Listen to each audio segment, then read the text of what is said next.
Di antara dua benua, terbentang sebuah selat yang sejak ribuan tahun lalu menjadi saksi peradaban dunia. Inilah selat Bosphorus, urat nadi yang memisahkan sekaligus menghubungkan Asia dan Eropa. Bukan hanya jalur air, tapi jalur sejarah, perdagangan, peperangan, dan takdir bangsa-bangsa besar. Nama Bosphorus berasal dari bahasa Yunani kuno yang berarti penyeberangan sapi. Dalam mitologi Yunani, Io seorang perempuan yang dikutuk para dewa hingga menjelma menjadi seekor sapi, diceritakan menyeberangi selat ini saat melarikan diri dari takdirnya. Legenda itu mungkin hanyalah mitos, namun nama Bosphorus tetap hidup, mengalir bersama airnya, dan bertahan hingga ribuan tahun kemudian. Selat Bosphorus menghubungkan Laut Hitam di utara dan Laut Marmora di selatan, yang kemudian tersambung ke Laut Aegea dan Mediterania. Siapapun yang menguasai Bosphorus, dialah yang menggenggam kendali atas perdagangan, jalur militer, dan denyut ekonomi kawasan. Itulah sebabnya, sejak zaman kuno, Bosphorus tak pernah lepas dari perebutan kekuasaan. Sekitar abad ke-7 sebelum Masehi, bangsa Yunani mendirikan koloni bernama Byzantium di tepi selat Bosphorus. Kota ini berkembang pesat karena letaknya yang strategis. Pada abad ke-4 Masehi, Kaisar Romawi Konstantin Agung memindahkan ibu kota Romawi ke sini dan menamainya Konstantinopel. Sejak saat itu, Bosphorus menjadi pusat politik dan perdagangan dunia Romawi Timur. Selama lebih dari 1000 tahun, Konstantinopel berdiri sebagai salah satu kota terkuat di dunia. Temboknya menjulang kokoh, armadanya menguasai laut, dan Bosphorus menjadi benteng alami yang sulit ditembus. Kapal dagang dari Asia, Eropa, dan Timur Tengah harus melewati selat ini. Bosphorus menjadikan kota ini kaya, berpengaruh, dan ditakuti. Pada tahun 1453, sejarah dunia berubah selamanya. Seorang sultan muda berusia 21 tahun, yaitu Sultan Mehmed II, berhasil menaklukkan Konstantinopel. Kota itu kemudian dikenal sebagai Istanbul. Dan Bosphorus kini berada di bawah kekuasaan Islam. Selat ini bukan hanya jalur perdagangan, tetapi simbol kemenangan, strategi, dan kejayaan Utsmaniyah.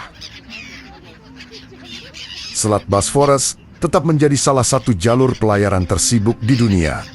Ribuan kapal melintas setiap tahun, membawa minyak dan dagang, dan denyut ekonomi global. Jembatan-jembatan megah membentang di atasnya, menghubungkan Asia dan Eropa, seolah menegaskan bahwa Bosphorus adalah titik temu peradaban. Sejak berabad-abad lalu, Selat Bosphorus menjadi urat nadi perdagangan dunia. Gandum dari Laut Hitam, sutra dari Asia, rempah-rempah dari Timur, dan barang-barang Eropa semuanya melintasi selat ini. Kapal dagang berbaris, pelabuhan hidup, dan kota-kota di sekitarnya tumbuh menjadi pusat ekonomi. Memasuki era modern, Bosphorus tidak kehilangan perannya. Di masa Perang Dunia, selat ini menjadi jalur strategis yang diawasi dengan ketat. Konvensi Montreux tahun 1936 mengatur lalu lintas kapal militer, menjadikan Bosphorus titik sensitif geopolitik dunia. Hingga hari ini, setiap kapal yang melintas membawa kepentingan negara dan keseimbangan kekuatan global. Bagi penduduk Istanbul, Bosphorus bukan sekadar sejarah, melainkan bagian dari kehidupan sehari-hari. Feri menyeberang pagi dan sore, nelayan menggantungkan hidup, dan rumah-rumah tua berdiri menghadap air yang sama selama berabad-abad. Di sini, sejarah tidak hanya dibaca, tetapi dijalani. Bosphorus bukan hanya garis air yang memisahkan dua benua. Ia adalah saksi bangkit dan runtuhnya kekaisaran, perjalanan para pedagang, dan peperangan yang mengubah dunia. Di sepanjang tepinya, peradaban datang silih berganti, meninggalkan masjid, gereja, istana, dan kisah yang tak pernah benar-benar usai. Hanya selebar beberapa ratus meter, namun pengaruhnya menjangkau dunia.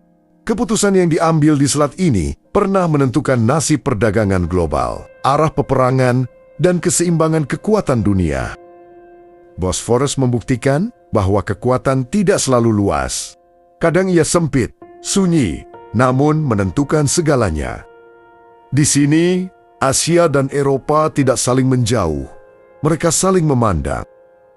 Setiap pagi, ribuan orang menyeberang. Bukan sekadar berpindah benua, tapi berpindah rasa. Deru mesin feri beradu dengan teriakan burung camar dan aroma kopi Turki yang tertiup angin laut. Bosphorus adalah detak jantung yang tak pernah tenang. Ia adalah jembatan tanpa pilar, tempat timur bertemu barat dalam pelukan air yang dalam.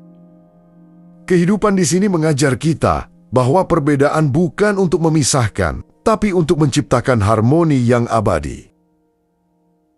Saat matahari mulai turun, Bosphorus berubah menjadi emas.